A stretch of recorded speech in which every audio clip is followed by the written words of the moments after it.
Welcome to Season 4 of the M-W Tactical Podcast. Sit back and enjoy the conversations of Rockstar Burst and myself, Michael Woodland, as we discuss the sport of shooting, goals, training, community matters, and everyday life. You are listening to the M-W Tactical Podcast.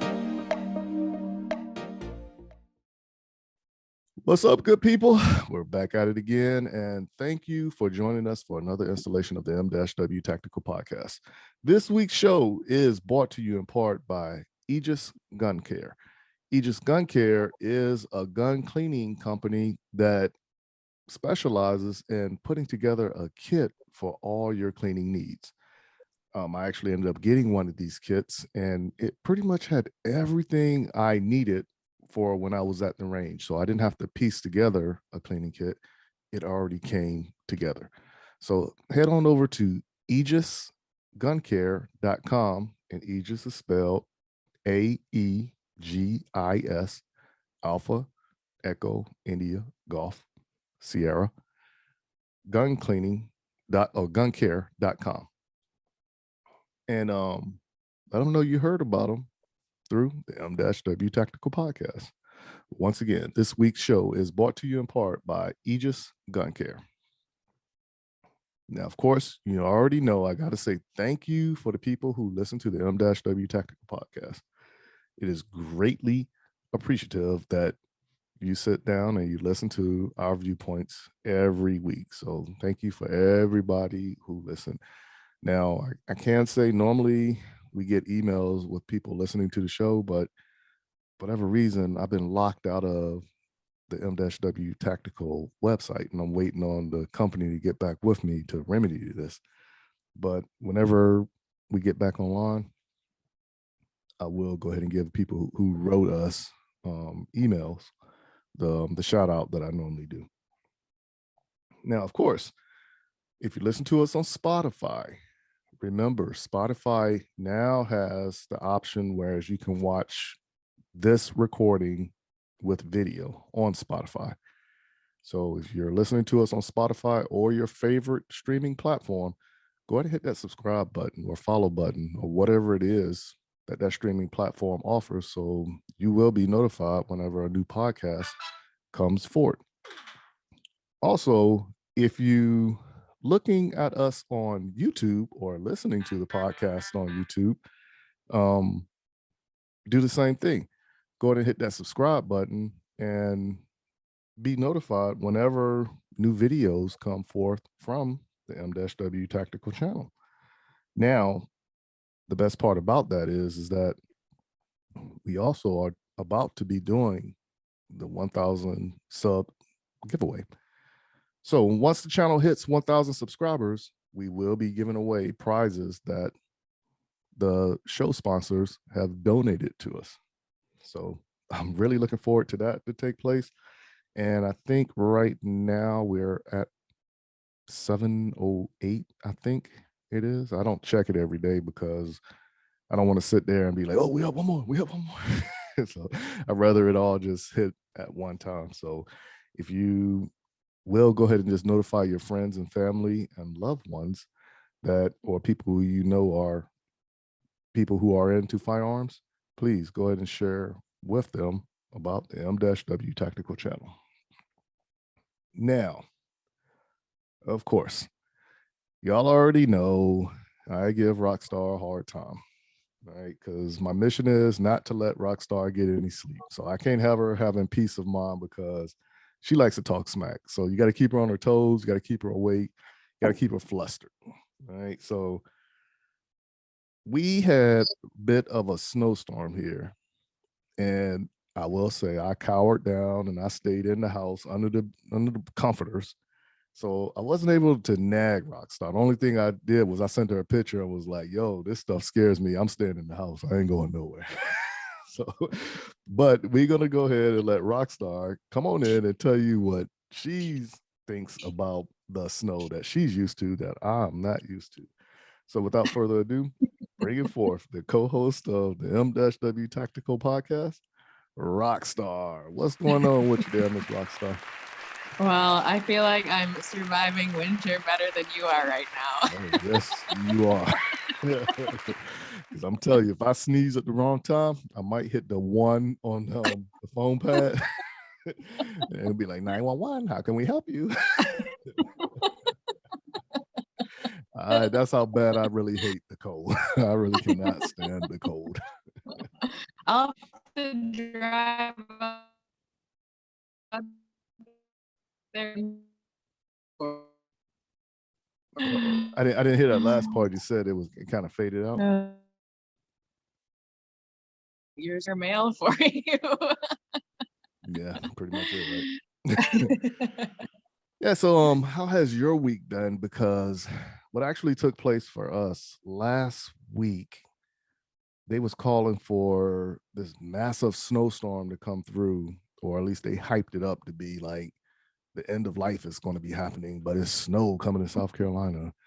But they was like talking about it in stages. So it's supposed to have been like Thursday night, it was supposed to be really cold. Friday, it was supposed to get snow. Saturday, it was supposed to be colder with more snow coming, and then like the cold front was coming in.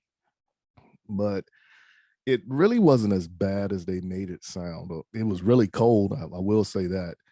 It did snow. And the one thing about the snow that I think everybody was overlooking was when you're driving, especially when temperature change happens, you can hit black ice like you don't know it. And I think that's the safety aspect of it that a lot of people were overlooking or underestimating, as you can say. Yeah. But you are pretty much used to all that, because down here in the South, when something like that happens, you will start seeing like an abundance of accidents, because that's conditions that we're not used to dealing with on a day-to-day basis, especially in the winter months. Right. Yeah, I feel like up here, well, I mean, usually the first snowfall of the season, everybody kind of panics and there's people in the ditches. I'm like, you guys, we do this every year. Like, it's not anything new. But that 6-month gap between, March to October, everybody thinks that it's not ever going to snow again. So, but now it actually, I was thinking about this the other day.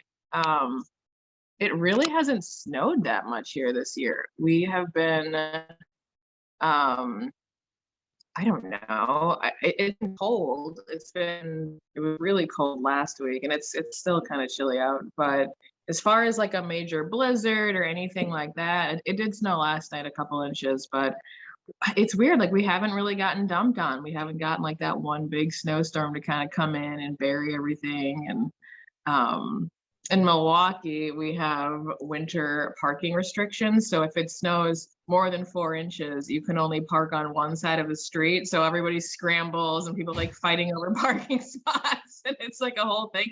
And that's only happened once this year. There's only been one night where it snowed like 4 or 5 inches. And, for the next 2 days, you couldn't park on the other side of the street. So I'm like, this has been a weird winter up in Wisconsin. We sent some snow down your way instead, I guess. Yeah, y'all need to go ahead and send for that to come back up there. That's not cool down here. But what I actually ended up doing was Friday. Yeah, it was Friday. I went to dinner with one of my old battalion commanders when I was a drill sergeant, and we still stay in contact with each other. And driving back from the restaurant, coming back home, I can hear like it was started raining, but the rain was turning to ice, and of course sleet.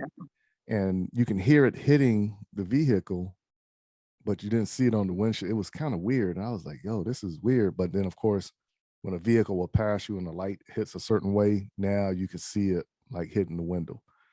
But I was like, man, this is kind of weird. But I did have my Hunter HD Gold glasses on, so that might have been the reason why I didn't see it on the glass. But the one thing I was a little nervous about when I was driving was black ice on the ground. Yeah. And the only reason I say that is because there's a highway here called 277. So if you're on Interstate 77, 277 will run you straight downtown. Okay. But the hour that I was driving it, Like when I left my home, it was like 5:30ish. And then when I was coming back, it was like about 8 or 9. But it wasn't much traffic because the weather was changing for the worse around about that time frame, and not that many people was out. And that's the only thing I was scared of, was just hitting that black ice driving. Yeah. So but that's the only thing that's been happening far as entertainment value for me this week, was the bad weather. And of course, I didn't even shoot a match this weekend because of the weather. And the match this weekend was supposed to take place in Belton, at Belton Gun Club in Belton, South Carolina. And looking at the weather, I was just like, no, that's going to be too cold. And I wasn't even thinking it was going to snow. I just thought that was going to be hype. But it snowed. And I was just like, nah, I'm not doing that. But they ended up canceling the match anyway. So there's no match video this week. So that's how it went. Just staying in the house and cleaned up, watched some movies, and looked up some gun stuff on the internet. Yeah, my week was pretty low key, I think, for the most part. I'm wearing my Packers shirt, and we definitely got crushed yesterday. So I'm in mourning right now till next season. I mean, I get it. Like, I don't follow football like that. I used to when I was younger, because my mom was an avid sports fan. Nice. But when I got older, and once I joined the military, that's when I really stopped watching football, like weekly. But I would always catch the Super Bowl. Then it came to a point where I would watch the Super Bowl only for the commercials. Right. Now I'm more like last year. I didn't even watch the Super Bowl last year. I didn't either. Yeah, so I was just like, this just doesn't do anything for me. I know. Football's my one vice. I don't have a TV, so I don't watch a lot of TV, but I'll try to catch Packers games when they're on. I got you on that. Now, I do know a couple people that are diehard Packer fans. Oh, yeah. And you get around them and they start talking, I just be like zoning out, like, okay, here we go. But I think, isn't the Packers one of those teams whereas it's like the shareholders own it, like the fans own it or something? Yeah, like that? you can buy stock. It's a whole thing. I don't really think, I mean, they take the money and do renovations at the stadium, but it's not like we have like any say in what the play calls are, like who the staff is. But it makes you feel important. No, I got you. Yeah, my brother, one of his ex-girlfriends, it was a couple years ago, and she was explaining that to me, and I was like, I didn't know they did that.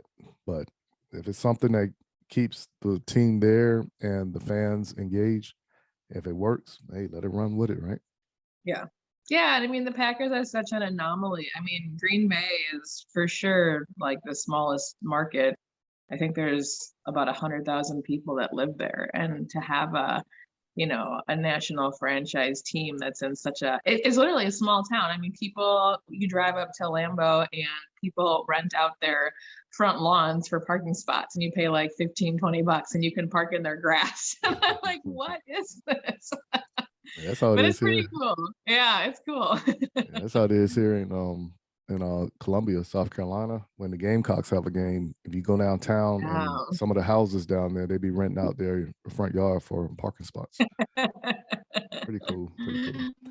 But this week, what I wanted to talk to you, discuss with you, was the security when it gets cold, both your person, your home, property, however you want to view it.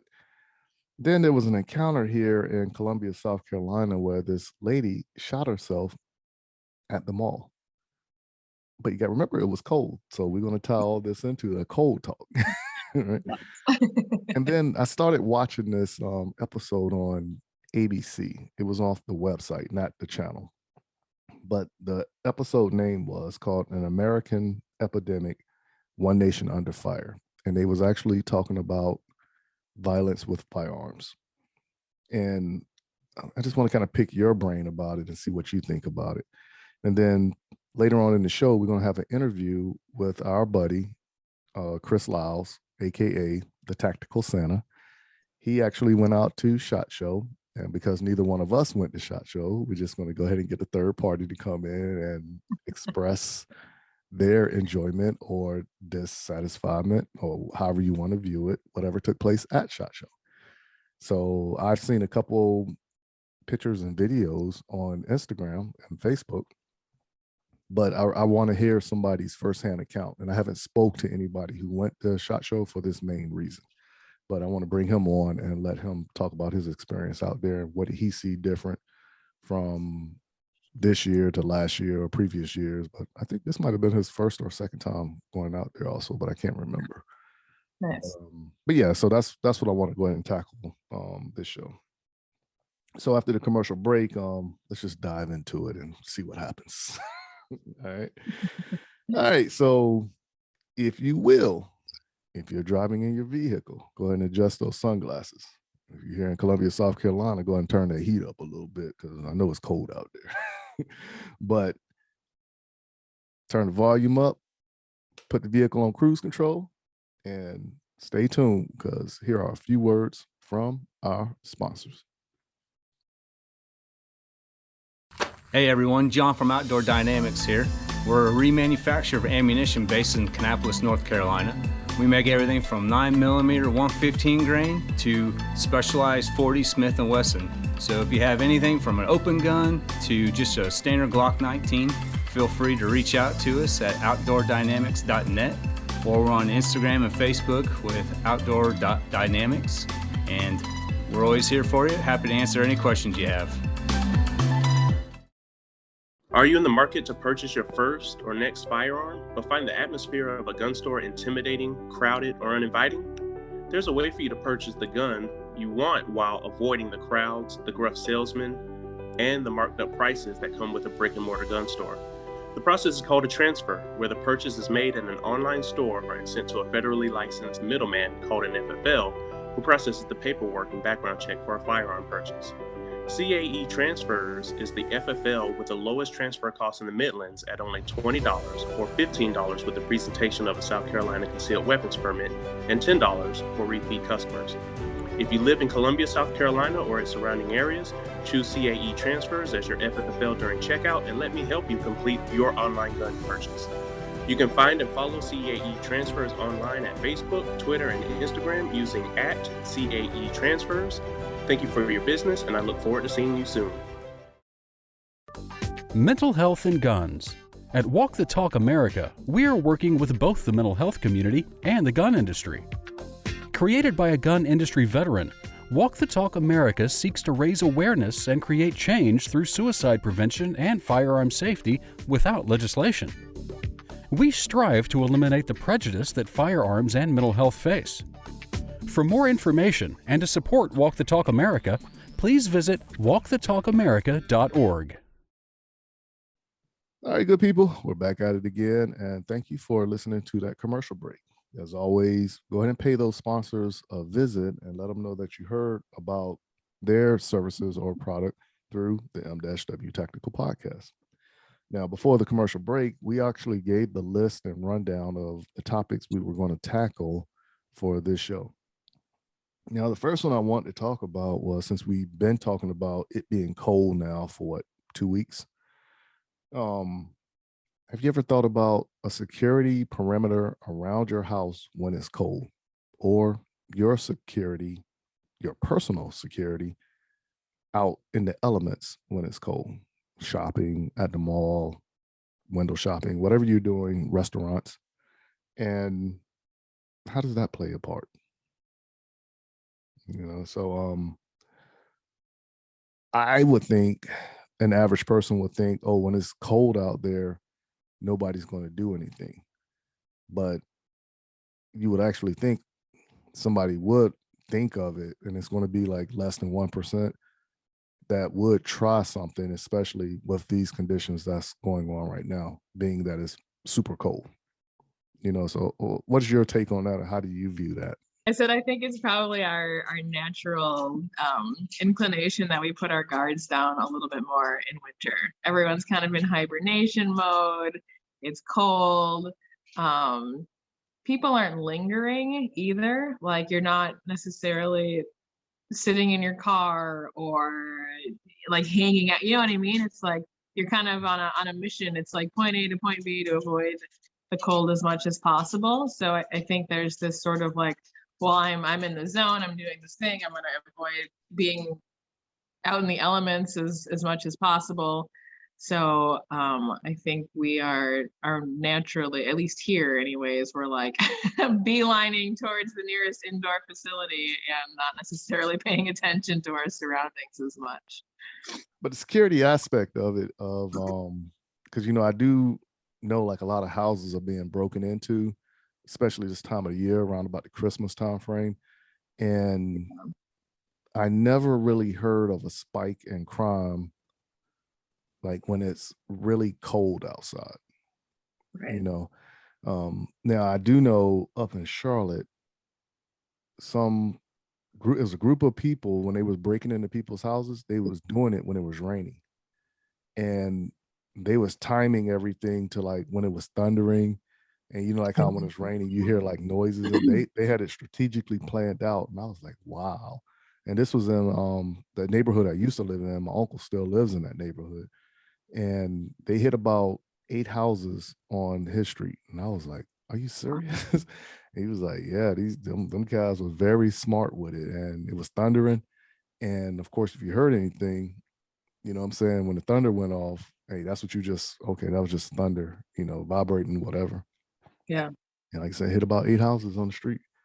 And I mean, they didn't walk off with that small. It was like all lawn equipment, because a lot of people in those neighborhoods, in that neighborhood rather, have like sheds in the backyard. Oh yeah. So, Yep. some of the houses on the street didn't have garages, so they had the sheds in the backyard. But it's not close to the house. It's like kind of far because it's acreage. Like they all sitting on like about 5 to 6 acres of land in that neighborhood. So how do you prepare for that? Like even when you look at it from that standpoint, they was doing it when it was raining, but let's say the same thing when it's cold. You know what I'm saying? How many people actually leave their house when it's cold for functions or whatever, Yeah. Something to think about though. Something to think. Right. Well, especially like from, I guess, a criminal standpoint, people are, they're bundled up. They're not looking around. You've got your hood on. You're like not looking around. You're trying to block the wind. You're really focused. So you're kind of a sitting duck to some extent. If as a victim. So if you're a criminal, you're like, okay, like this person is not paying attention. I can sneak up behind them. They're all bundled up. They're not looking around them. Mm-hmm. And you could pretty easily, mug somebody, rob somebody, and they wouldn't see it. Yeah, no, I'm with you on that. So have you ever, or have you thought that since the pandemic took place and everybody's wearing masks, do you think that lessened the threat situation, or the assumption that somebody sees somebody coming at them with a mask on of possibly being robbed or something bad happening? Well, I think wearing masks has like emboldened people because they're not as recognizable. So you're able to get away with stuff, especially like when stuff was happening in Minneapolis. I mean, there were so many people who were in like ski masks and like, they had their hoodies on and their mask on. All you can see is their eyes. Like the police are going to have a much harder time identifying somebody, even with video footage, because you really can't see their face. So I think it gave a lot of people this out to be like, well, I can get away with stuff because no one's going to know who I am. And now, me being, as my buddy Oz called me, the conspiracy theorist. And I told him when he and I was talking that I believe what's taking place is everything that's happening before us is just opening the door for something else to transpire. Yeah. So, like how you can go to Vegas and a lot of other cities have this technology. You're walking down the street and it's the facial scan. Now, you remember that movie that Tom Cruise done?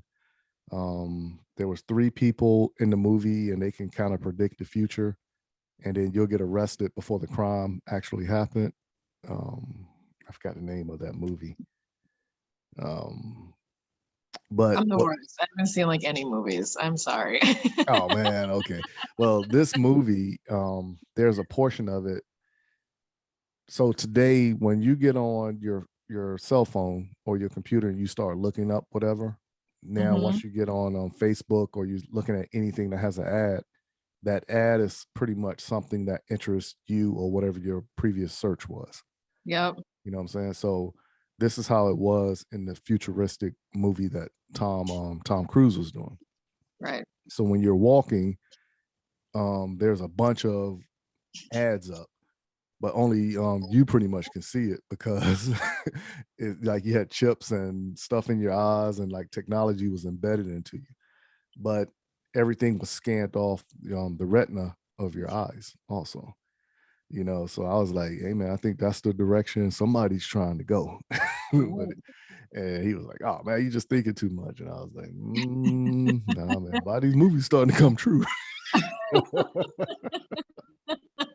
You know, but he just keeps giving me a hard time about that. Oh, that's funny. It's But, true though. They tell us what they're up to.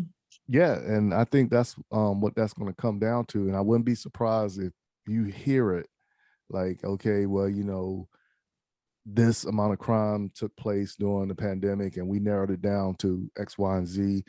And because of the precautions, everybody had to wear a mask for life-threatening situations. Now the police couldn't do their job, but we got this technology that can actually assist the police, help them continue to do their job. And it's a retina scan. So whenever you walk past these certain piece of equipment, it's going to scan your retina. You know what I'm saying? Sounds far-fetched, but I wouldn't be surprised if somebody's already, you know, implementing stuff like that right now, you know, because isn't it like some security measures, whereas it does scan your retina? So now let's just broaden that. Yeah, let's broaden that out. Whereas, okay, now that's because your eye is almost like your fingerprint. It's an individual signature. Yeah. Did you see the thing about how the IRS is going to be requiring facial recognition scans to view your taxes online?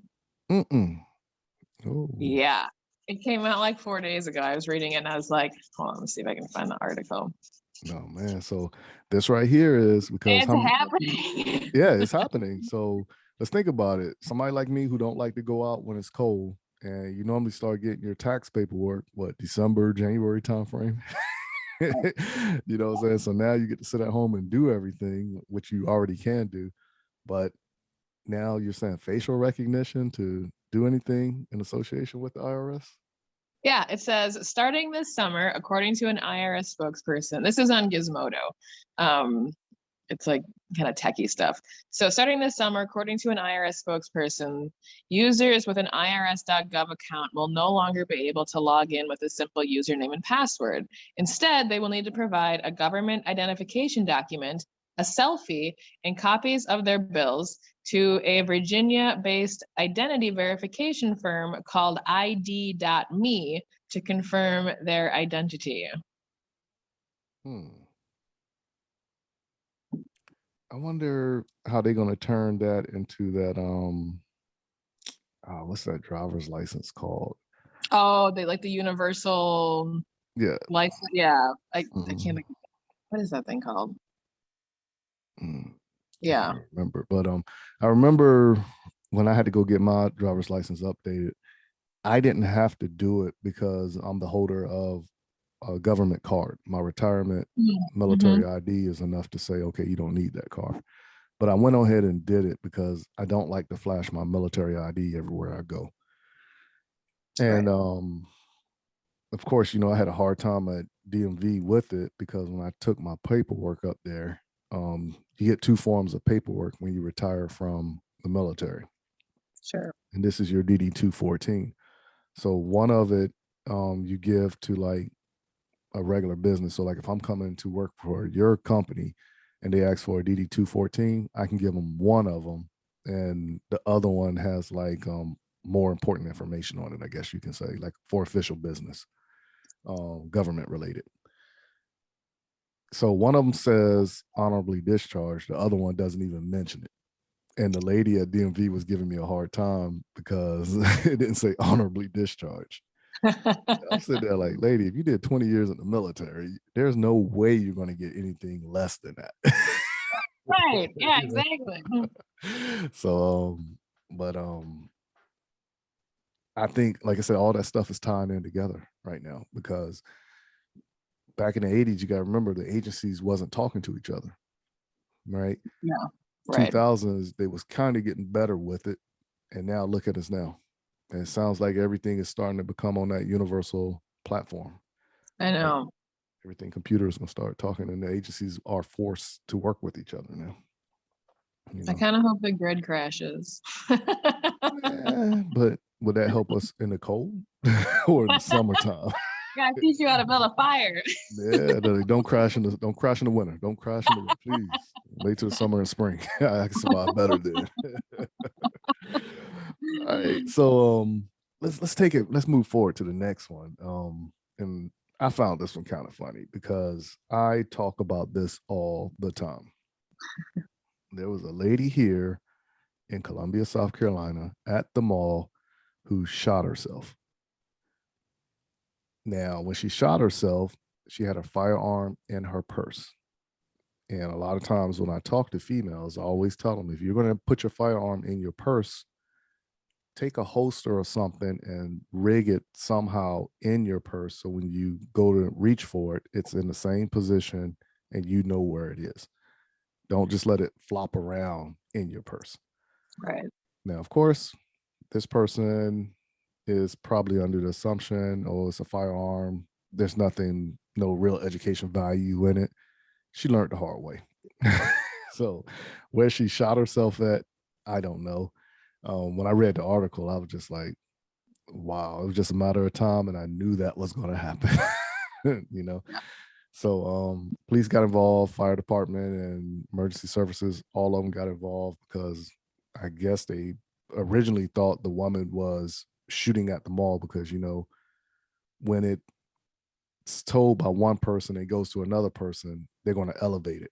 And it's, you know, just word of mouth, how things is never going to be the exact story. Right. What it came down to, she was just moving stuff in her purse, looking for whatever. The firearm went off and she shot herself. You know, so that's why we always say go seek out a reputable instructor and learn about certain things. Right. Because I know, like I said, when I talk to females, I've always said that my personal opinion, the best way to carry a firearm is on your person. Because if you put it in your purse, you put the purse down, somebody take your purse, guess what? Your livelihood and that firearm is gone. You know, but an example I've always said was, what if you're digging through your purse and your firearm has a safety or it doesn't have a safety, and when you're moving it around, something gets caught up in that trigger area, and the only way the firearm is going to go bang is when that trigger is pressed. Right. You know what I'm saying? Keys, ink pen, fingernail polish bottle, or whatever, mascara can get in between there, and that leverage can make it happen.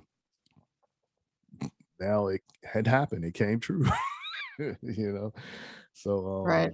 but just got to be Gangster. careful. Yeah, you just got to be careful. However you decide to carry, just make sure everything is covered.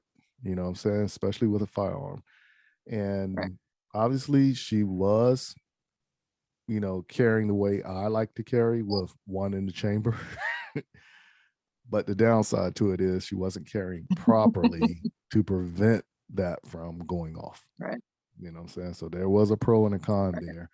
And I don't know what's going to happen with that one, because the way it read in the article is I don't think she was allowed to have a firearm. Oh, really? Yeah, that's how it read in the article. But it's kind of curious to see how this is going to play out. But if anything, that is the bad example of a good example for someone who actually carries a purse in their, a firearm in their purse. Right. Like I said, one of my recommendations have always been go buy one of those purses that are specifically made for transporting a firearm, right? Like the one you displayed last week. I love that thing. Yeah. Or just if you have your favorite purse, go get a holster and somehow or another link up with somebody and have it manufactured, whereas it's in there and it's not dancing around. It's like up against one of the pockets or the side of it or something on the inside. Yeah. You know. Well, I'm glad she is okay, but it's right. It's just, I mean, that's the example that you don't want to hear, right? You're like someone being negligent. She's lucky that she didn't shoot anybody else.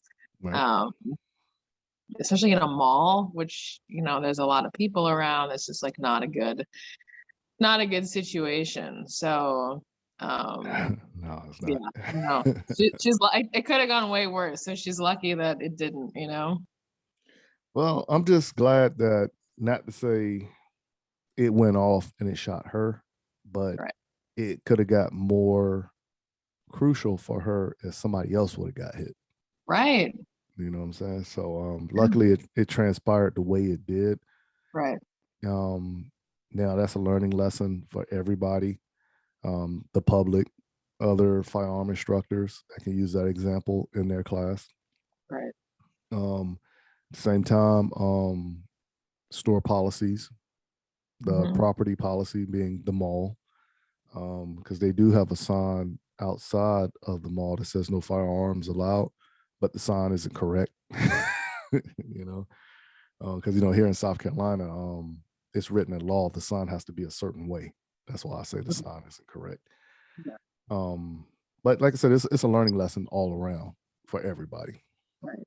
So now, the last topic, this is the one I've been waiting for, as we already stated at the beginning. Lately, well, let's put it, ever since the new administration has taken office, we've been hearing the talk of gun control, right? And gun violence. Now, I don't believe there's a such thing as gun violence or gun control, as they're putting it. ABC, they put together a segment that I found on the internet, and you can look it up. Just go to Google or whatever your search bar is, and then put in American Epidemic, One Nation Under Fire. And I'm only about 1/4 of the way through the episode because it's like 25 minutes. And I just started watching it before we started recording. Now, I've said this maybe 3 or 4 years ago. If you're saying gun control is a problem, right? Let's put a clear definition on it. All right. So why is there a problem? What about jobs in that area? Right? Because remember a couple of years ago how everybody kept talking about Chicago, right? Up in that area. The reason being is, my personal opinion, there's not enough jobs. People are not engaged. Of course, whenever you have violence normally comes from people not having the means to do something, and they're going out to take what they need for survival. Education on firearms. Now, at one time, have we heard any of these politicians say anything in relation to this? It's always been, we got to get guns off the streets. We got to get guns away from XYZ, whatever. Education. All right. So why are we not talking about it in school? All right. Certain areas around the country, back in the day, let's say around about the 1950s, 60s time frame, firearm was a part of the curriculum, depending on where you lived at, because hunting was the basis for survival.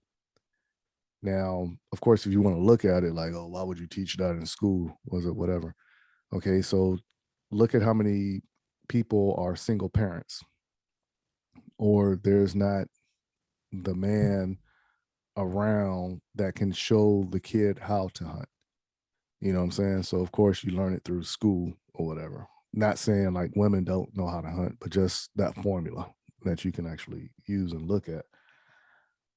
So why isn't education with firearms even being talked about when gun control is being talked about. I mean, what's your thoughts on that? Why? I mean, because look at who controls the narrative. It's the anti-gun folks. So, I mean, their solution is just to get rid of guns altogether. So they don't care how much education you get. In their mind, the problem is the tool and not the education. So, or lack thereof in many cases. I think it's a good like wedge talking point too. It gets people fired up on both sides. And I feel like it's very much it's kind of like one of those like rally the troops statements, right? Like gun control this, gun control that, and you get your base all fired up. And, they never really propose. They haven't like. My main problem with many politicians is that they never want to get to the root of the problem. They want to create some program to fix it, or they want to raise taxes, or they want to confiscate something or make something illegal. And I mean, look at all the times we've tried that throughout history and other things. I mean, look at prohibition, right? How did that fare? I mean, just Correct. Because alcohol was illegal doesn't mean people stopped drinking. So this whole idea that, we're going to make firearms illegal and we're going to take them away. First of all, there's more firearms in America than there are citizens. So I'm not sure how you're planning on, getting everyone to line up and hand in their guns. I don't think that's happening. And then secondly, I think that there's this whole notion that it's like this whole idea of like safety, right? And like the only way that you can be safe is if the government steps in and saves the day. And that's the last thing. I mean, if you look at governments throughout history, usually when governments come in and try to save the day, a bunch of people wind up dead. So I would like to avoid that outcome if at all possible. So I think we need to rethink the conversation and not just talk about all the ways that we can get rid of firearms, but maybe, like to your point, educate people on why you might need a firearm and how to properly use it to make sure that it's not going off in the mall in your purse. And that, teaching kids who are in, low income areas or broken homes that firearms are definitely, they're a tool, but they can also be deadly. And just because you have one doesn't mean that you should be using it for, personal vindication reasons. So how do we educate those people on the responsibility aspect? And I don't think that you're right, that conversation's not happening at all. And with the people who are in charge, it's been pretty clear that they're not willing to have that conversation. So it needs to be people like you and like me and like the other 2A folks that we're connected with who really kind of like, we have to take charge of the conversation, because if we don't, we're going to continue down this road of letting these talking heads just drive policies that make things worse. Like look at Chicago. They have a handgun ban and they have one of the highest violent crime rates in the country. So there's just a lot of things that don't add up. You know what I mean? Right. Well, part of it is, as you already noted, even though you said we need to take control of the conversation, that part of it is people that are pro 2A are being excluded from the conversation. And I believe the reason being is all the points that we will make will be valid points. And it's the points that the anti-side can't debunk, which will be all facts for us. We don't talk hypotheticals or myths. Everything that pro 2A people are talking are facts. Right. Now, even when you turn around and you look at it from that standpoint, the remedy would be, of course, once everybody gets on board, now the anti don't have anything to talk about. Everybody who I've known And I've only dealt with 3 people personally out of the 25 that I engaged that took me up on my offer, which was, hey, let me give you a class on a firearm. And I Right. want you to tell me what you think after that class. And I'm not going to change anything that I would talk to a person who I don't know. You know, I want to give you that same class. All right. So, of course, those 3 people took me up on the offer. I gave them the class. Yeah. And then now they're all avid gun people. Right. Because they all said the same thing, like, oh, I had no idea. I had no idea. And I Right. think what a lot of people are looking at is they already put the negative connotation with the firearm. Right. By putting that negative connotation with the firearm, oh, it's a bad thing. What's the difference between saying something like, when I walk into a room, oh, you're a big guy, you're black, oh, you're going to do this, you're going to do that. When you actually talk to me, you realize, like, man, you're so laid back, you're easygoing, you don't cause harm to nobody. You're just a big teddy bear. You can say that, but push the wrong buttons and find out what happens. Just like a firearm, you know what I'm saying? It's the person that's in control of it, is how the outcome is going to be, you know? Yeah. So why is the firearm on trial and not the person? Right. You know what I'm saying? So now the other downside to it is the court systems, Mm. right? Yeah. Anybody who does something with a firearm of against the law or, you know, mischief in any type of way, Right. prosecute them to the fullest extent of the law. But that goes to show, like, how our system, justice system, has holes in it also. You know what I'm saying? So if you have money or political persuasion in any type of way, now you do a crime and you're going to get the full penalty of the books. Right. Somebody who has a little bit more influence, money, my mom or daddy knows this person who's the governor or the mayor or whoever, do the same exact crime, and now you're going to get the lesser. Yeah. You get a slap on the wrist Yeah. versus jail time and fines. So, Yeah. like I said, that's part of the remedy, if you ask me, Mm-hmm. versus treat everybody equal. You know what I'm saying? Right. If it happens, okay, bam, you did it. This is what happens. Everybody Right. gets the same thing, regardless. You know, education is the other portion of it. Right. But at the same time, there's education involved with it. Now the community involvement with it. You would think the police officers or law enforcement would spearhead something of that magnitude. But you turn around and you look at it now with budgets and everything else that's being cut back and all this other stuff, and everybody's trying to be politically correct, and nobody wants to be looked at as the bad guy. Right. The police are not even getting trained the way they're supposed to. Right.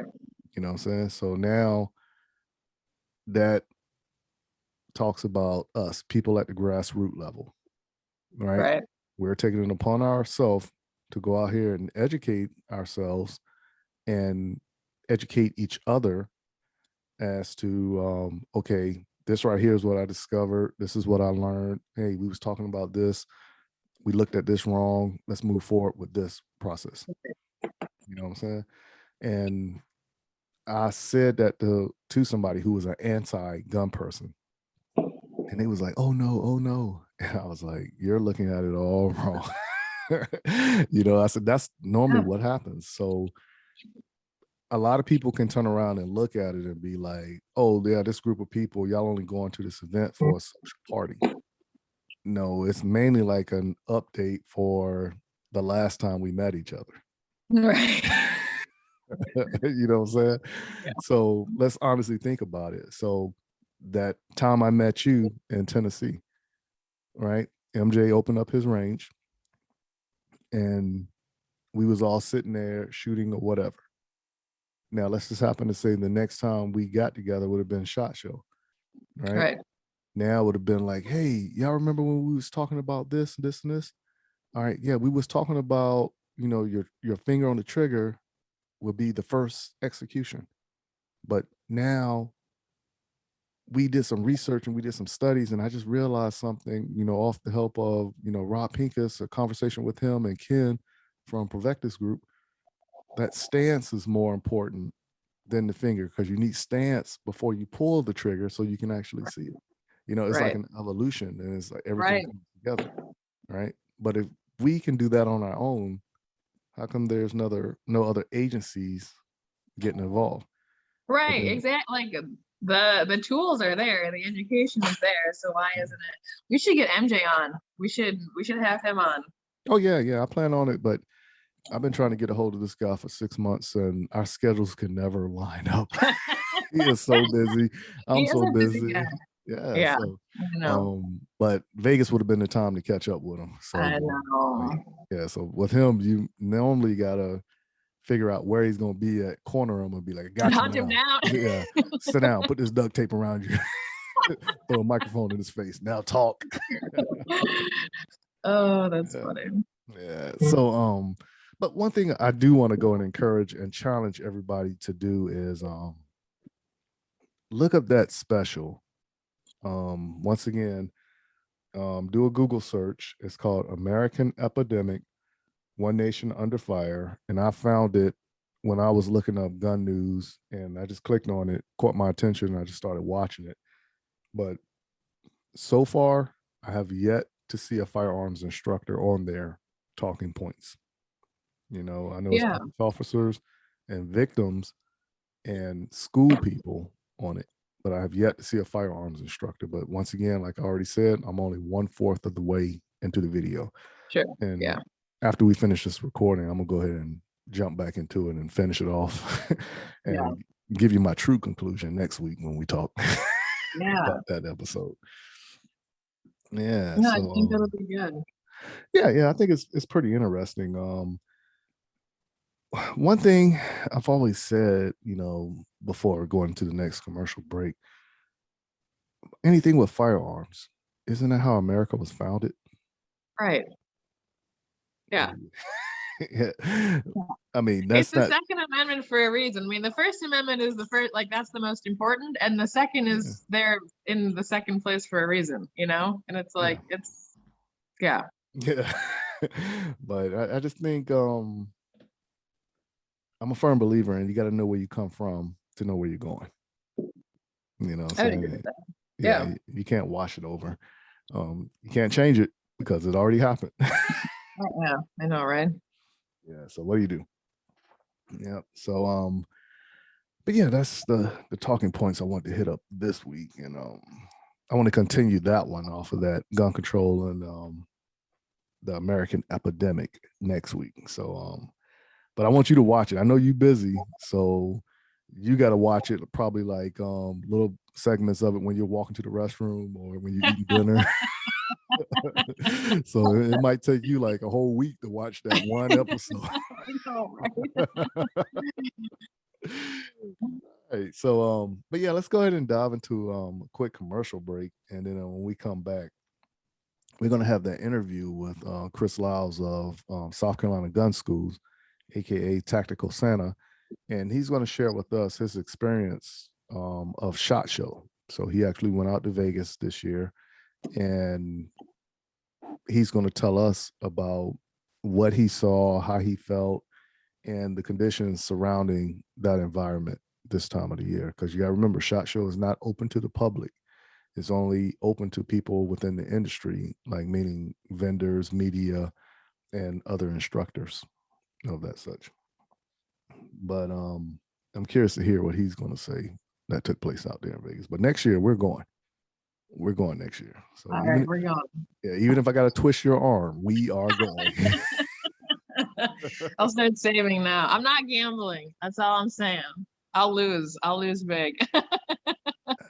Out of all the times I went to Vegas, I've only went to gamble one time. Yeah. And that was just to say I'd done it. That's the only reason why I did check it out your but I'm not a gambler like that. You know what I'm saying? I might challenge you to like a meal or something like that, or You know what I'm saying? But nothing big. You know, I'm just not into that. I'll catch a show though. I'll go, and I would go back to Hoover Dam. I was out there last time. I was in Vegas. That was really cool. Yeah, you know, when I was a drill sergeant, because you know that's like very stressful. There was times like I'll get off Friday, I'll just get on an airplane, go to Vegas, and come back Sunday. Nobody knew I left. I didn't tell nobody. I just did it. You know, but that was a way for me to unwind. Now, Yeah. if you want the time frame, when I was doing that, MTV had this show called America's Best Dance Crew, and Jabberwockies had just won the first season of that TV show. And part of their winning was they had a exclusive deal where they can put a show on at one of the hotels there. I can't remember which one it was. So when they was doing that, of course, you pay to go to the show. And I flew out there to Vegas and watched the show. Another time I went out there, I went to go see Mariah Carey, but that show got canceled. So I just hung out there in Vegas. Another time I just went out there just so I could say I went out there, didn't go see a show or anything, but I've always had fun when I went to Vegas. So, you know, Nice. yeah. So, but let's go ahead and do this. If you will, please, if you're new to the channel and this is your first time listening to us, or if you haven't done so yet, head on over to YouTube and hit that subscribe button, give us a follow. And as we already stated, once we hit 1,000 subscribers, we will be doing this giveaway that the show sponsors donated these products for. Now, on your favorite streaming platform, if you're following us, go ahead and hit that follow or subscribe button, whichever button they give for that. Now, if you're on YouTube, if you're on Facebook, Instagram, and Twitter, please do a lookup for us at M_W Tactical and give us a like, thumbs up, and follow us, and be advised whenever those content that we put out pops up. And let's start a conversation off of some of the stuff that we put up. Now, of course, if you want to follow Rockstar, you can do so at. I'm at Rockstar Burst, BERST on Instagram. Or you can just Google my name. It's MJ Burst, and you can hunt me down that way. But I hang out mostly on Instagram, and I have a lot of fun in my stories, and I'm in a bunch of random groups, and I talk about everything from like 2A stuff to conspiracies to memes. So I keep it entertaining. Well, I got to jump in on some of those conspiracy conversations. Right. So if everybody will stay in your seats, please go get replenish your drinks, use the restroom, and here are a few words from our sponsors. JM4 Tactical has developed a state-of-the-art polymer holster that will quickly become your go-to holster. With high-quality Herman oak leather, securely sewn to the interior of the molded outer Bolteron shell, your draw becomes silent and no more scratches up and down your firearm. When seconds count, you can rest assured that you will have the upper hand when you need it most. Whether you carry open or concealed, the Relic holster is available in 4 different models, fitting over hundreds of different style guns. The new reliable, easy, light, individual carry holster by JM4 Tactical. Order your Relic today at jm4tactical.com.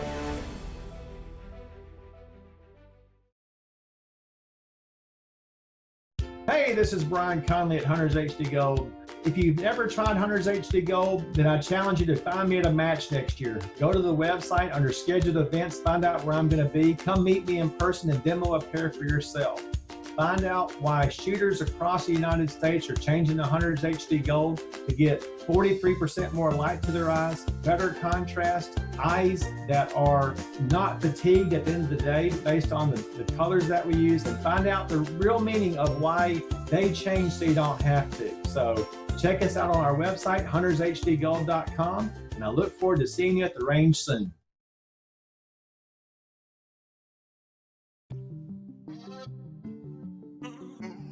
What's up, good people? Thank you for taking the time and listening to the M-W Tactical Podcast.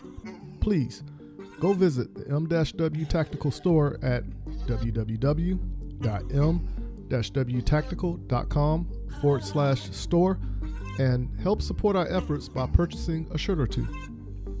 If you haven't done so, go follow us on Instagram and Facebook by searching for M-W Tactical.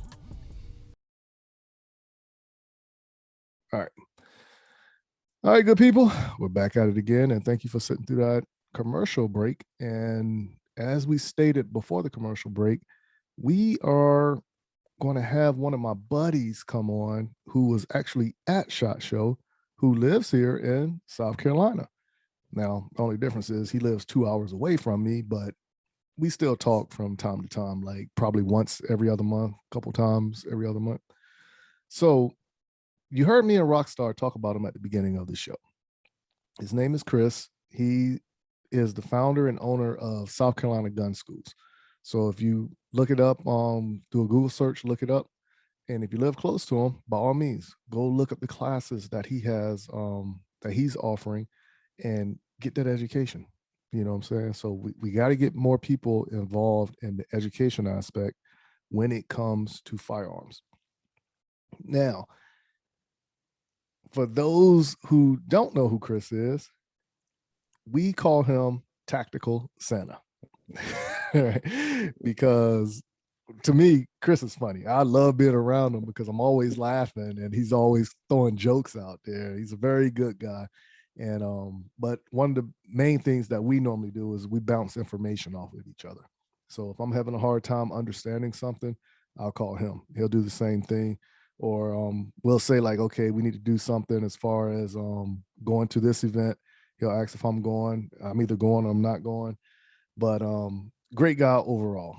So I want to go ahead and introduce everybody to my buddy Chris, who is also known as Tactical Santa. So what's going on with you, Chris? How's it going? What's up, man? What's up, man? Yeah, it was actually funny. There were, the amount of people at SHOT Show that actually know me by that name, because I'd be walking around the circle bar and you'd hear somebody holler, Tactical Santa. So, that's how it goes, right? Yeah, right. Well, I'm sure it's easier than hollering Chris, because God knows how many Chris's were out there walking around. So yeah, you'd be like 20 heads. It's pretty funny, man.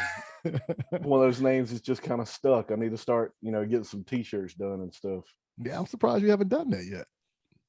Yeah, just other things going on, man. I want to get t-shirts for the business, because I got a lot of people asking about that. But this year we're gonna try to do more of that, get some t-shirts out and stuff. So just trying to find a good company to work with. I know I bumped into Ken Scott out there at SHOT Show and was talking to him about who he uses for his stuff. So he's going to send me their information and we're going to see what we can get worked out.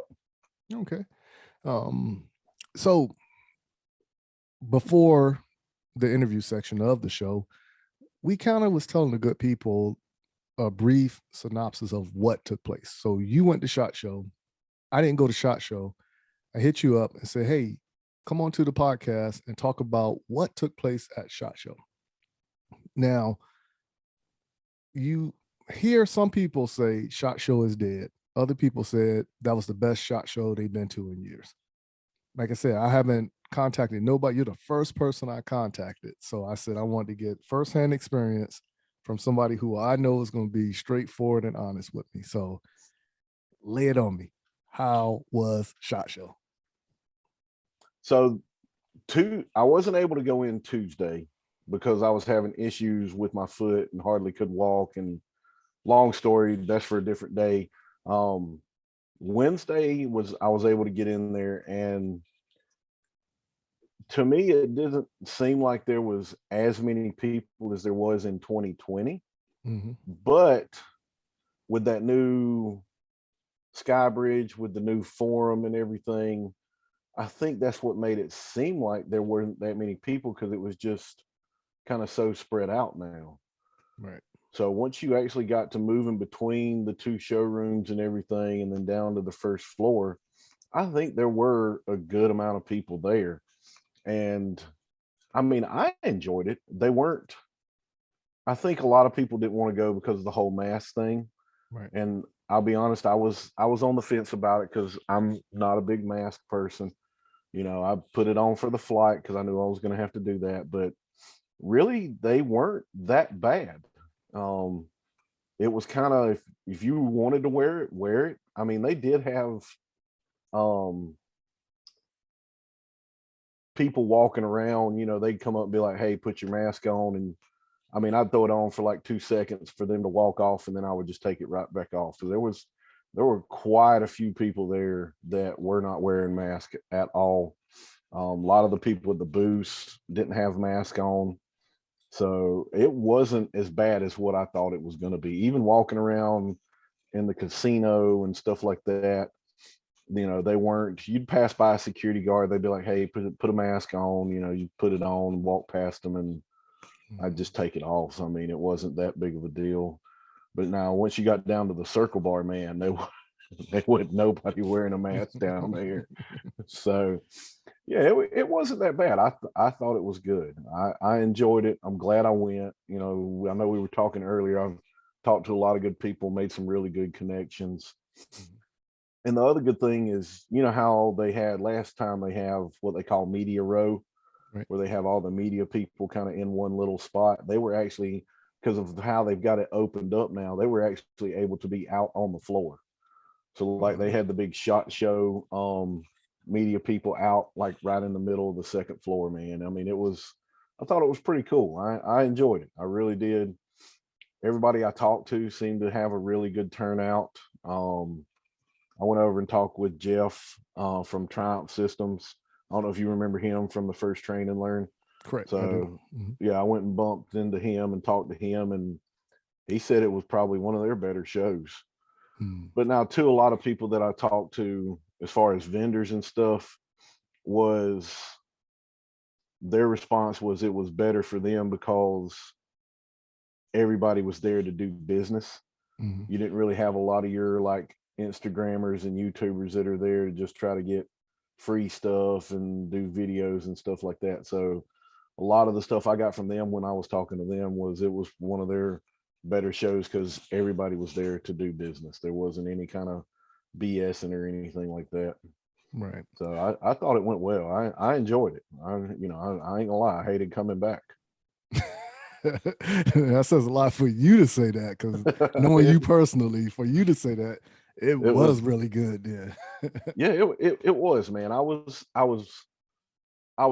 lie, I was very skeptical going into it. The whole, and honestly, it was really the mask thing. I just, you know, I know we've talked about it. You know, if you want to wear it, wear it. If not, don't. You know, it's just a whole making me do it thing. But like I said, it was not that bad. Even the other places that we went to, because you know we got invited to USCCA's after party, and that was down in Beer Park, down around the Paris, and walking through their place to get over to Beer Park after we parked, there were a lot of people not even connected to SHOT Show that were walking around without masks, and nobody was really enforcing it. You know, some of the smaller places we went into, you know, of course they wanted you to put a mask on and stuff. Even the shops inside the casinos and everything, there was only one place that I went into that they actually came over and was like, hey, you're gonna have to put your mask on. And I threw it on real quick. We got what we needed to get and got out of there. So it was good.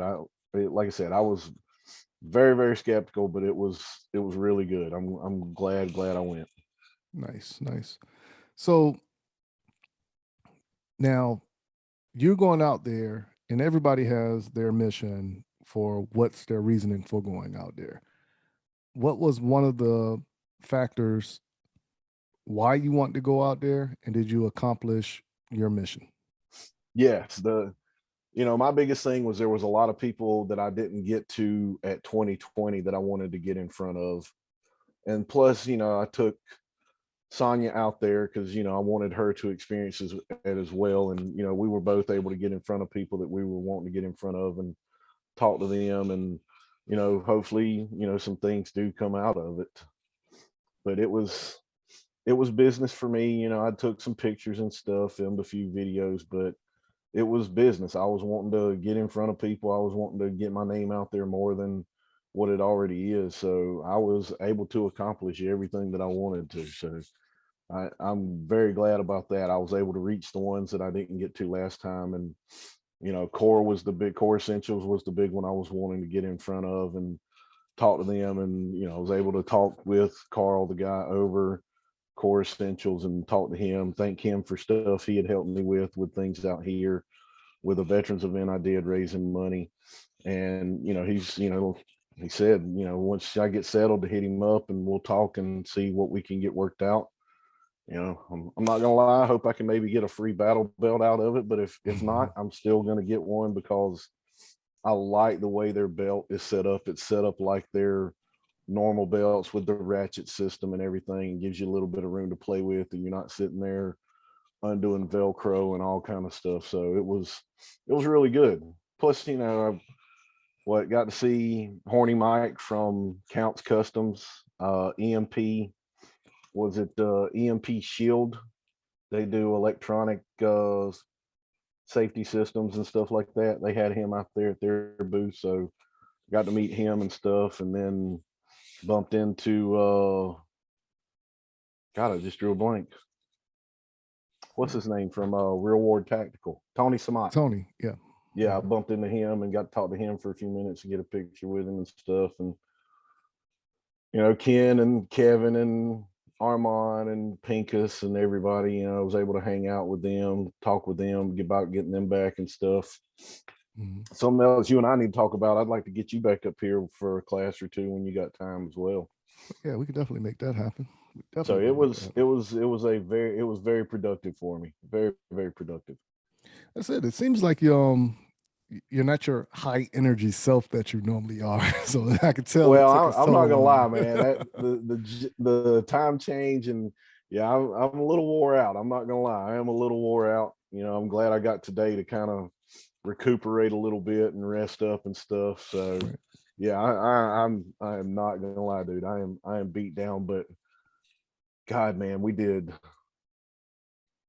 so much walking. I think tracking it on my watch, it averaged out to somewhere between 7 to 8 miles a day that we did as far as walking. Yeah, that's what I did the last time I was out there. It was about 8 miles a day. So last time I went, I didn't have my watch at that time to be able to track my steps and stuff. So I really don't know what I did that. But yeah, there was a lot of walking, man. But they just had it. It was so spread out. Right. So spread out. And I think that was another reason there was a lot of walking. But I mean, it didn't bother me. I mean, I'm tired, but that's the thing with SHOT Show. You go out there and you're gonna walk.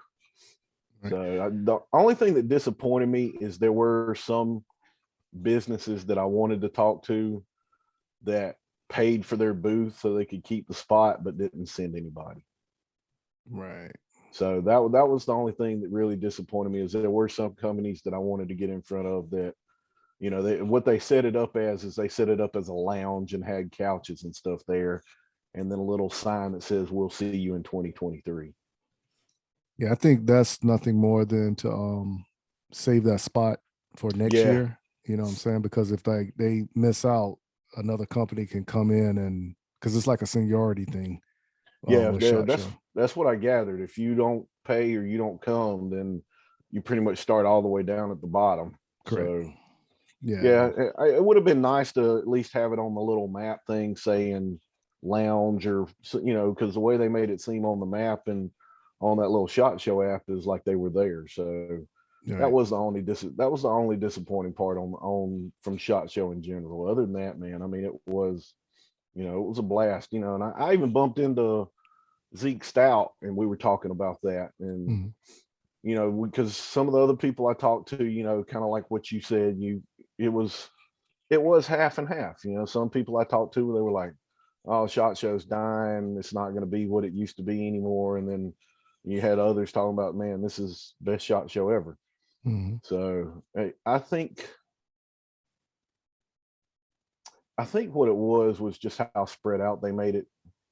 It didn't seem like there was a lot of people there. And then the mask thing. But like I said, I hardly wore mine. I wore it I put it on when somebody said something, and I took it right back off.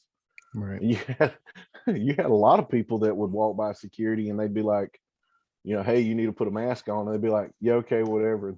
They would just keep walking. It's always going to be that those people in the crowd. So, I mean, yeah, but other than that, man, it was good. It was really good. I'm like I said, I'm glad I went. I'm really glad I went because I was on the fence about it, and I'm glad I went. Plus, it was my wife went with me, so it was her first time in Vegas. So we took Friday and went and did some sightseeing stuff and out to the Hoover Dam and stuff she wanted to do. So I mean, it was still a fun trip all the way around.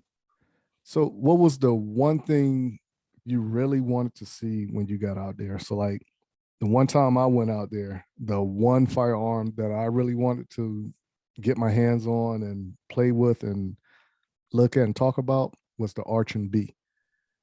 But what was the one thing you wanted to actually get out there to SHOT Show and say, hey, I want to actually see this, touch this, and play with it? Actually, there were a couple. One was the new Daniel Defense R3. And oh my God, man, that thing was so freaking light. I mean, it was light. That rifle was very light. I was really surprised. But that was one that I wanted to get my hands on and stuff. Of course, the new shotgun from Smith & Wesson. And then the M&P Shield Plus, and they had another variation. What was that other variation? It was a little bit smaller. Oh God, I just totally forgot. But those were the three that I wanted to actually get my hands on and look at. And then, you know, Sonya, of course, she's got the staccato, so she wanted to get by staccato and stuff. So we went by there and looked at some of their products and everything. And I mean, they did really good. And then that new dagger that Palmetto State Armory is coming out with, the 5.7 by 28. It was really nice. I was impressed with it. Isn't that M&P? Isn't that called something like CSX? Something like that? Maybe that's what it was. I can't. Yeah, I can't remember. I remember seeing something about it last week. But that shotgun, man, I was really surprised at how light that thing is.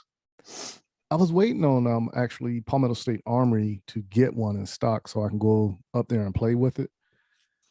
One of the guys that I know that work at Palmetto State Armory, he's not there anymore. So whenever they get new stuff, I don't get that call no more. So I can go just take a picture of it. So I got to make a new connection up there at Palmetto State Armory. But normally I go up there probably like once a week and just fiddle around and just see what's new, what's coming out or whatever. But when you actually touched and seen that shotgun, do you think it was in association or close to resemblance of the KSG model shotgun? Oh yeah, I mean it is, but I've now of course I didn't get to shoot it, but the feel to me is a little different than what the KSG is. And talking with them and talking with Ken, some of that clunkiness that the KSG has, you don't have with this. Right. So, and then of course you've got the grips are all the M&P grips. So to me, that made it feel better than what the grips are on the KSG, having those M&P grips on there. So it feels really good. You know, I wish I could have been there for range day because I know they had it out there for range day. But unfortunately I couldn't make it. But yeah, I would have loved to have run some rounds to it, but it still felt good, you know, for it to be similar to what the KSG is. I think it's going to be a little bit better product.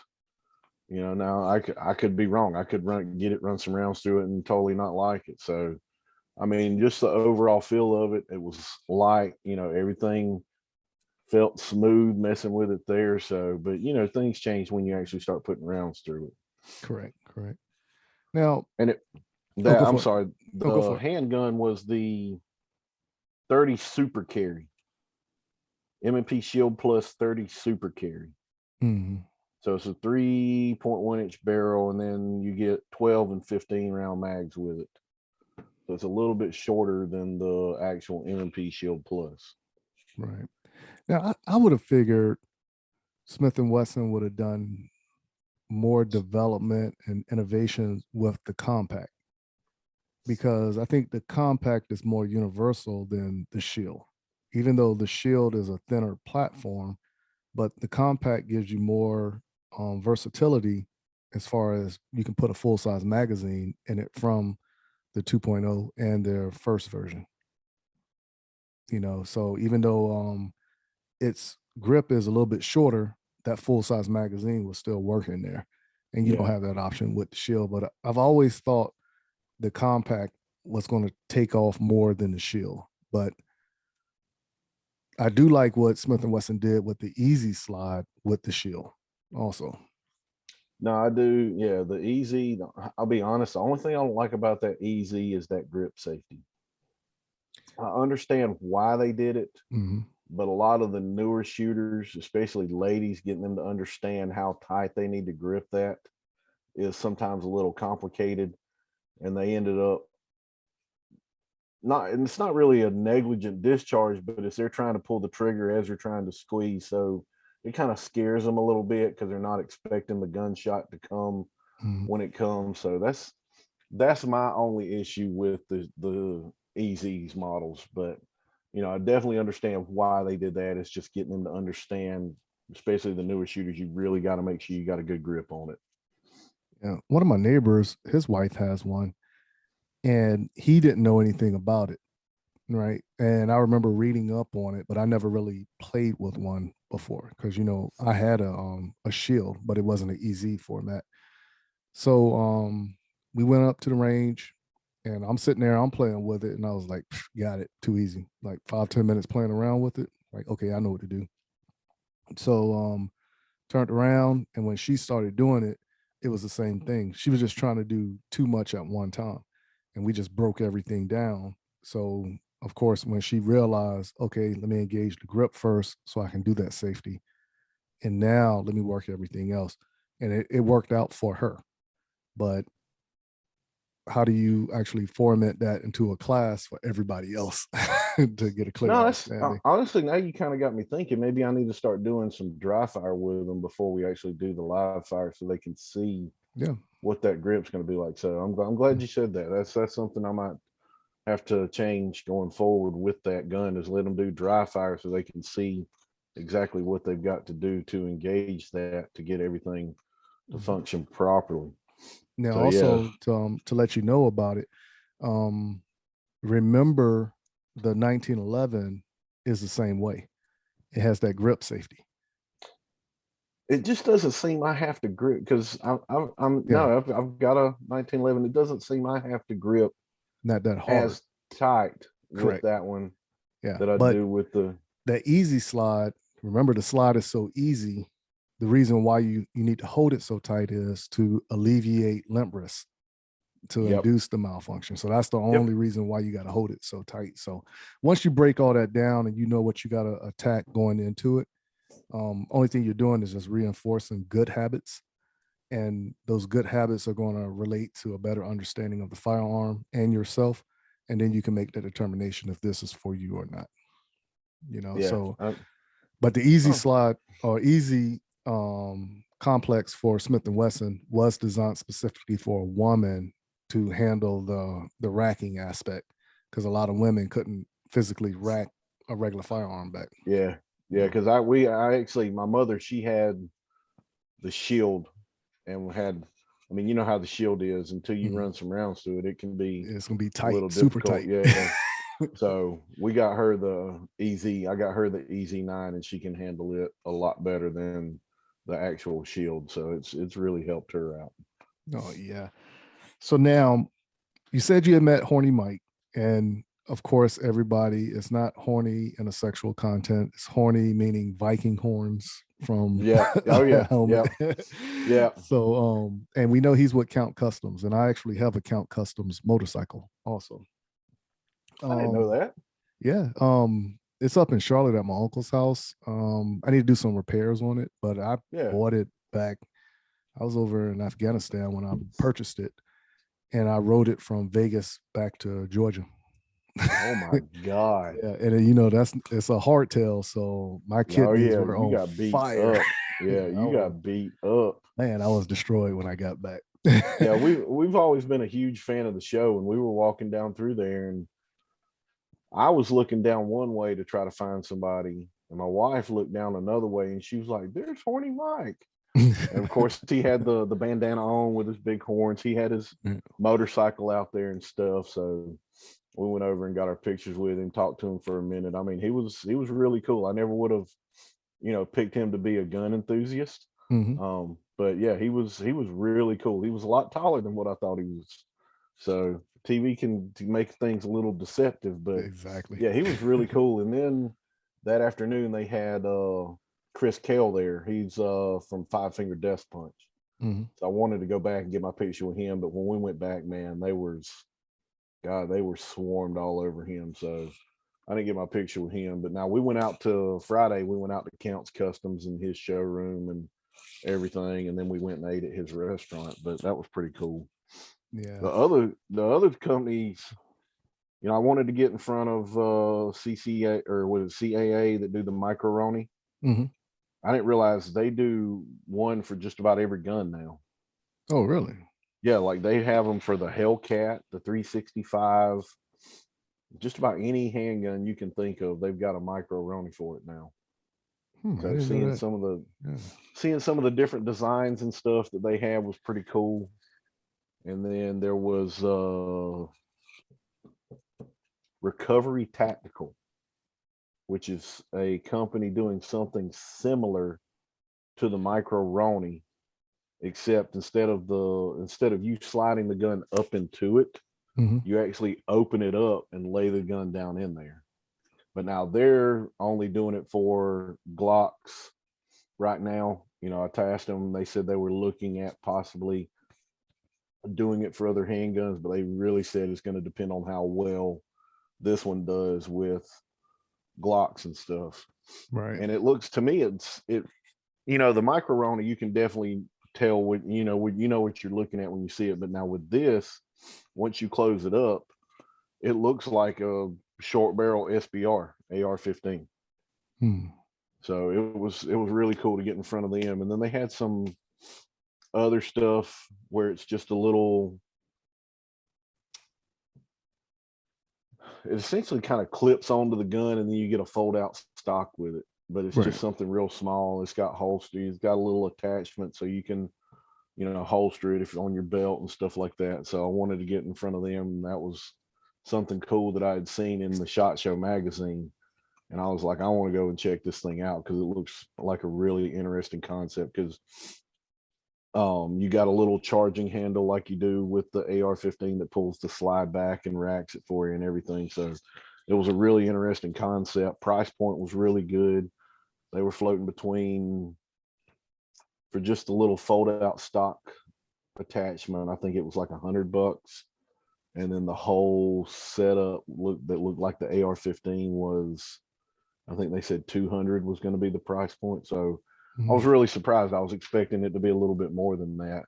They leave room for you to thread the barrel if you want to run a suppressor on it and stuff like that. So really interesting concept, and I'm seriously thinking about getting one of those. It was pretty cool.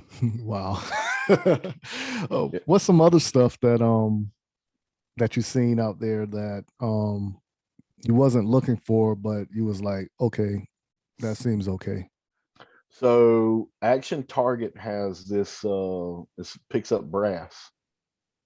Okay, I saw that little robot on Instagram.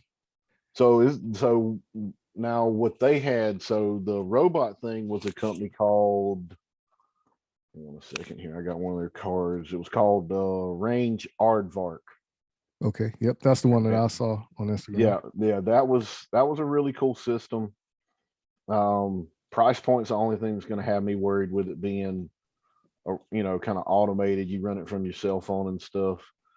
What Action Target had was almost like a push mower. and it's got this big wheel on the back of it with these I guess you'd say the rubber spikes, Yep. yeah, that stick out.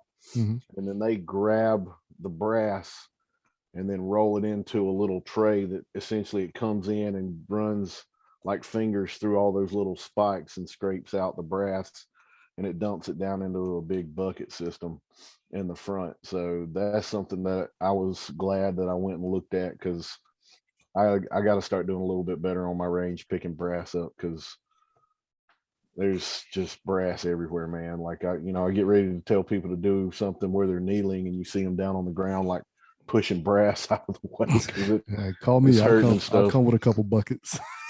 So yeah, that I looked at that, and then there was it was a family-owned company that runs what was it called, Hammer Targets, and it's a steel target system that mounts into the ground. It breaks apart into 3 pieces, so you can break it down, throw it in like the trunk of your car if you've got a car. It's really light, really easy to set up. That was really cool. Matter of fact, I don't know if you can see that. Yes. But you got that's the breakdown of it. So that hand thing slides up and down, so you can hammer it. Yeah, hold it back up again, if you don't mind. Now, for everybody that's on YouTube and watching this on Spotify, he's holding up a card that's pretty much a description of what you're getting with this system. Now, of course, if you're listening to it on your favorite streaming platform, you have to go to either YouTube or go check out the video on Spotify to see the card that he's holding up. Yeah, that's pretty cool, like how they set that up on a card aspect to make it show you how simple it is. Yeah, I thought that was really interesting. I mean, very simple setup, very lightweight.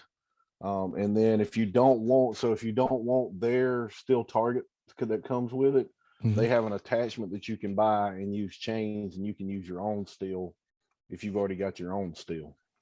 Right. So that was, I'm thinking that's another thing I'm probably going to be adding to my range as well too, because what I've got now is the spike with the 2x4 down in it. Then you got to stand on the spike and kind of jump up and down, and sometimes it doesn't get in the ground, and after shooting it starts to fall over. And this stuff, they were shooting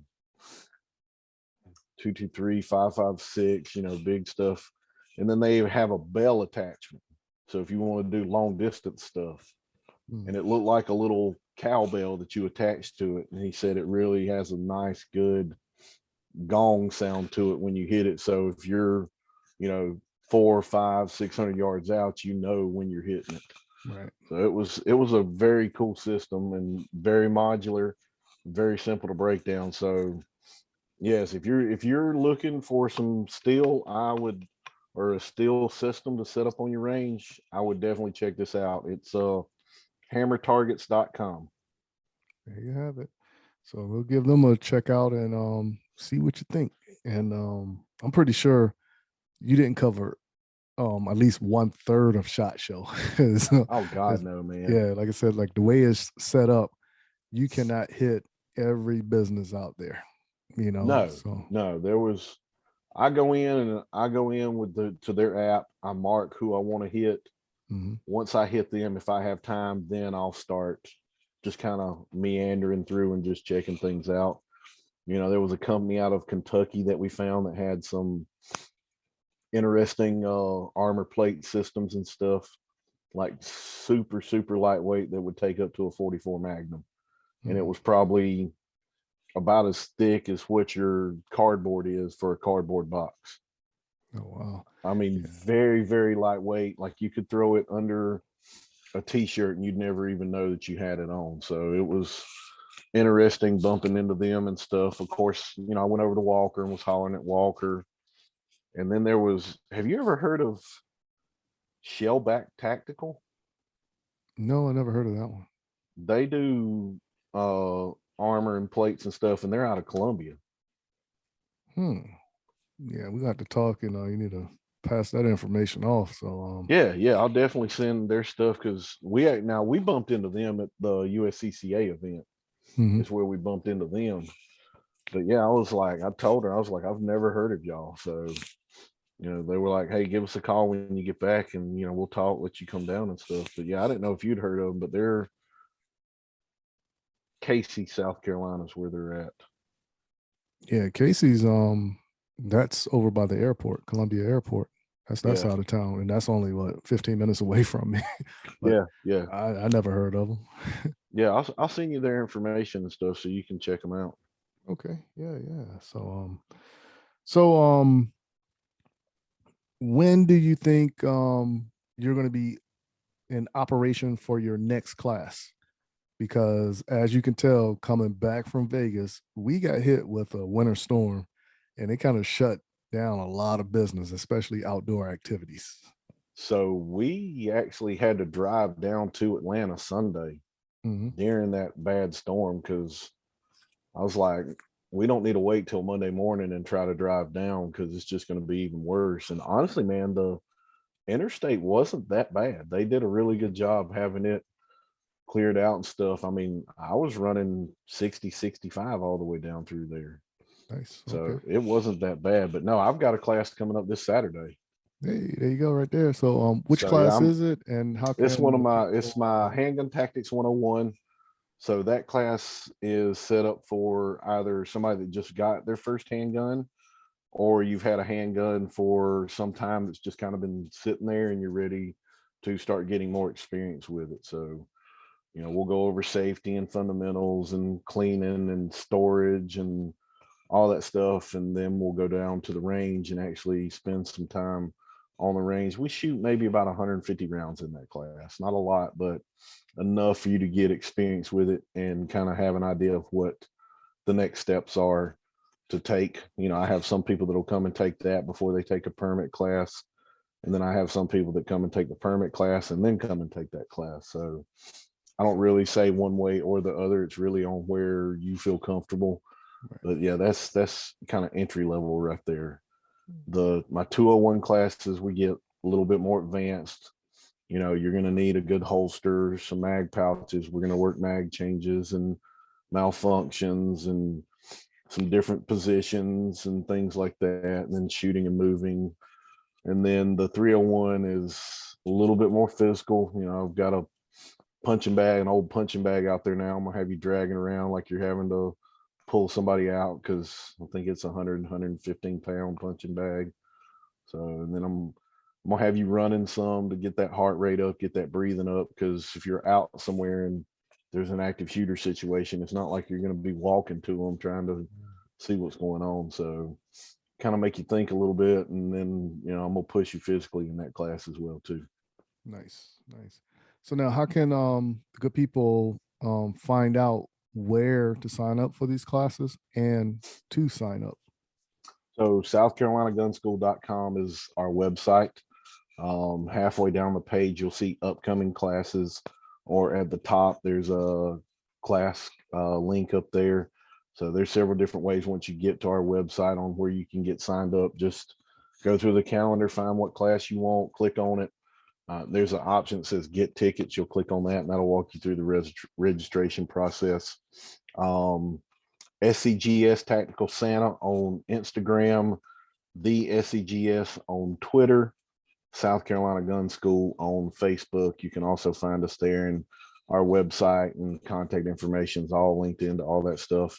And then also South Carolina Gun School on YouTube as well too, because that's definitely one of my goals for this year, is to do better with the videos, because I haven't been great with the videos, getting content out. So that's one of my goals, is to do a little bit better getting the content out and stuff. But trying to run a business and film and edit and all that other stuff, it can get a little time consuming. So my goal is at least, last year it was like probably once a month, maybe once every 2 months. This year I'd like to be able to get it at least once every 2 weeks, right around in there. I'm not trying to overload myself, but I still want to do better getting content out, because the YouTube page has really grown over this past year. So I want to do better getting that content out and stuff. So that's one of my big goals for this year, is getting better content out on there. And I've got some good stuff to work with moving forward. So I think that's going to be real easy for me to do. Hey, that's it right there. So glad you came on to the show. And No, thanks for having me, man. I'm glad you had me on to talk about it, because I know there's going to be and look, people, there's going to be people that are going to be on their YouTube page and Instagram talking about SHOT Show's dead. I don't think it's dead. I think there were a lot of skeptical people around having to wear a mask is one reason there weren't a lot of people out there, but I don't foresee SHOT Show being dead. Yeah. I've always had fun at SHOT Show, but I had more fun at NRA and USCCA. So yeah, different I'm audience. It's just a different audience. So the only thing that sucks this year about NRA is they're doing it the weekend of Train and Learn. yes. And I've already committed to that. So I'm gonna stay with my commitment to that with KD and everything and go to it. But I am marking time for USCCA this year. I'm gonna definitely hit that one. So yeah, I'm excited about going to that. Right.